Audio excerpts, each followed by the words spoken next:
Mga kapatid, alam nyo ba kung magkano na ang utang ng Pilipinas?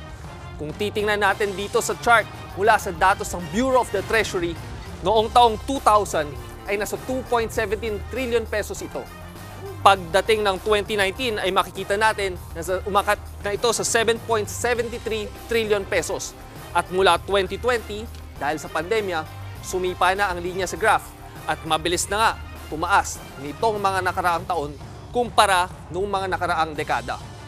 Kung ikukumpara natin sa mga dating administrasyon, halos lahat nag-iwan ng mas mataas sa utang kaysa sa kanilang sinimulan. Makikita natin dito mga kapatid, mula sa termino ni Pangulong Ramos, Pangulong Estrada, Pangulong Arroyo, Pangulong Aquino, Pangulong Duterte, at ngayon nga sa kasalukuyan, lagpas 17 trillion pesos na ang utang ngayong panahon ni Pangulong Marcos. Pero mas malinaw dito kung gaano kabilis ang naging pag-akyat.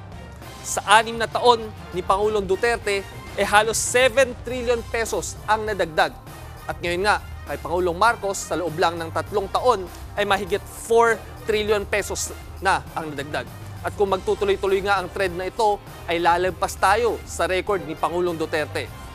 Pero linawin natin mga kapatid, hindi agad masama ang utang. Importante ang tinatawag na debt to GDP ratio, kung saan makita natin kung gaano kabigat ang utang kumpara sa laki ng ekonomiya. Noong 2004 ay nasa 71.6% tayo, pero unti-unti itong bumaba hanggang sa umabot ng 39.6% noong 2019. Ngayon ay bumalik na tayo sa higit 60%. Muli, walang problema sa pangungutang.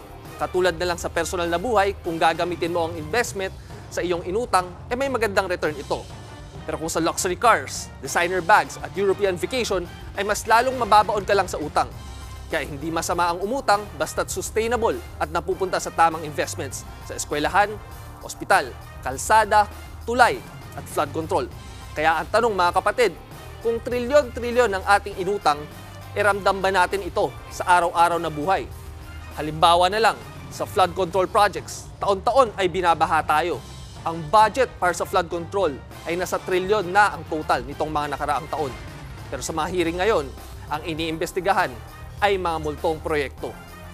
At dahil kinakaltas ito sa ating buwis, hindi ba't karapatan din nating makita at maramdaman kung saan napupunta ang bawat piso?